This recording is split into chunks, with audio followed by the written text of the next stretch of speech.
ہر شخص گا رہا ہے خوش ہو کے آج گانے، ہر شخص گا رہا ہے خوش ہو کے آج گانے، مدہوش ہو رہے ہیں لگتے ہیں سب دیوانے، چہرے دمک رہے ہیں بھارت میں ہر کسی کے، چہرے دمک رہے ہیں بھارت میں ہر کسی کے، لے کر ترنگا بچے خوشیاں منا رہے ہیں۔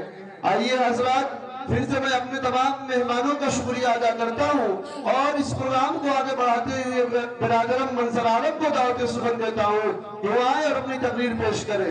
منظر عالم۔ الحمدللہ وحدہ والصلاة والسلام علی نبی بعدہ، اما بعد۔ مکرم اساتذہ اور میرے عزیز ساتھیوں، پیارے بچوں اور بچیوں اور مہمانان اعزاز، آزاد ہندوستان کی تاریخ میں آج کا یہ دن 26 جنوری جشن جمہوریہ اور یوم جمہوریہ کے نام سے جانا جاتا ہے۔ ہندوستان کی تاریخ میں 2 دن قومی تہوار کے طور پر منائے جاتے ہیں، ایک 15 اگست اور دوسرے 26 جنوری۔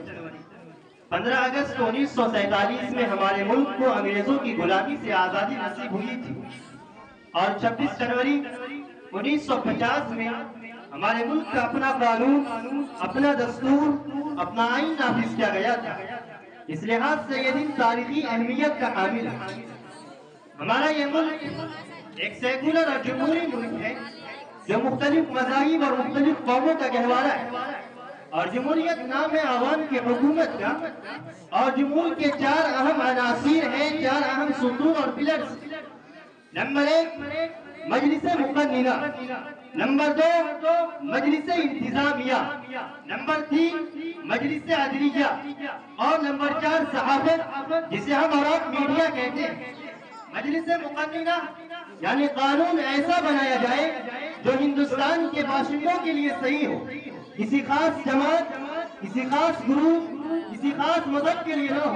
اگر ایسا قانون بنایا جاتا ہے تو پھر یہ ہندوستان کے ساتھ ایک طرح کی بے وفائی ہوگی، غداری ہوگی۔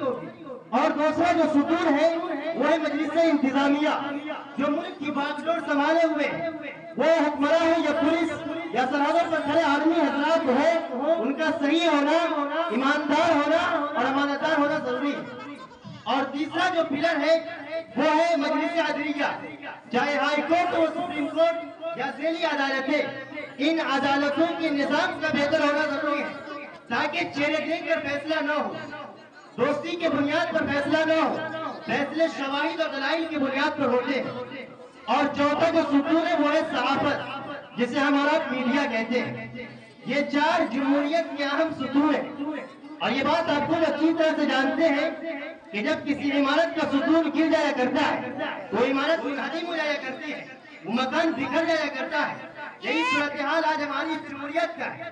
جمہوریت کے یہ 4 ستون بکھر چکے ہیں، جس کی وجہ سے آج ہم اس آزادی کی قدر کرنا بھول گئے، اور آج ہم جمہوریت کے تقاضوں کو اپنے پیروں تلے رکھ رہے ہیں۔ آپسی اتحاد کو ختم کر کے، کالے گورے میں تفریق کر کے، مذہب کے نام پر جھگڑے کر کے، سیاست کے نام پر گنڈا گردی کر کے آج ہم کیا کر رہے ہیں؟ جہاں میں طرف ان مجاہدین آزادی کی محنتوں پر آج پانی پھیر رہے ہیں، وہی آنے والے وقت میں ملک کے لیے خطرہ پیدا کر رہے ہیں۔ ذرا سوچئے کہ جس زمینستان کو ہمارے بڑوں نے اپنے خون سے کھینچا تھا تاکہ ہمیں بہاروں کے خوشگوار موسم میں جینے کا موقع مل سکے، آج ہم خود ہی اس ملک کو اجاڑنے پہ تلے ہوئے ہیں۔ آخر کیوں؟ کیا آزادی کا یہی مقصد تھا؟ کیا جمہوریت کی نفاذ کی یہی وجہ تھی؟ آخر کس لیے ہمارے بڑوں نے اس ملک کو انگریزوں کے ناپاک جنگوں سے چھڑایا تھا؟ ذرا عقل کی چراغ کو روشن کیجئے اور سوچئے کہ اس ملک کی آزادی اور جمہوریت کی بقا چاہتے ہیں یا بربادی؟ اور اگر بقا چاہتے ہیں تو ہمیں کیا کرنا چاہیے اور ہم کیا کر رہے ہیں؟ ہر طبقہ یہ غور کرے کہ ملک کے تئیں وہ کیا اقدام کر رہا ہے۔ آج ملک کی تمام سیاسی پارٹیوں اور مفاد پرست سیاستدانوں نے آزاد ہندوستان کی تقریب کے مدمہ بنا کر رکھ دیا ہے، اور ہر سیاسی لیڈر اپنی اور اپنی پارٹی کا فائدہ چاہتا ہے۔ ملک اور عوام کے لیے کوئی کچھ کرنے دھرنے کو تیار نہیں ہے، بلکہ ملک میں اکثر و بیشتر تباہکاریاں انہی سیاسی پروپیگنڈوں کا نتیجہ ہوا کرتی ہیں۔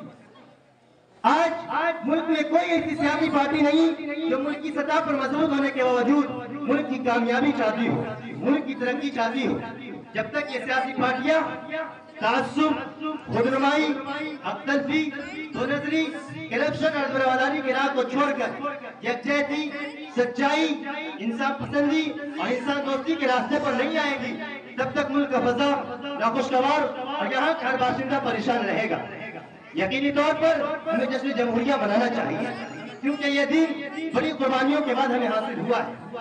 اب میں علامہ اقبال کی شعر سے رخصت چاہوں گا، اسے پڑھنے میں بھی شرم آتی ہے کہ سارے جہاں سے اچھا یہ ہندوستاں ہمارا، ہم بلبلیں ہیں اس کی یہ گلستاں ہمارا، مذہب نہیں سکھاتا آپس میں بیر رکھنا، ہندی ہے ہم وطن ہے ہندوستاں ہمارا۔ وآخر دعوانا الحمدللہ رب العالمین۔ ماشاءاللہ، بہت خوب۔ منظر عالم آیا اپنا انعام لے جائے۔ یہ الگ بات ہے کہ کچھ لوگ خفا رہتے ہیں، یہ الگ بات ہے کہ کچھ لوگ خفا رہتے ہیں، اے وطن ہم تیرے ذروں پہ فدا رہتے ہیں۔ ہم نے صدیوں تیری مٹی پہ عبادت کی ہے، ہم نے صدیوں تیری مٹی پہ عبادت کی ہے، ہم تیرے واسطے مصروف دعا رہتے ہیں۔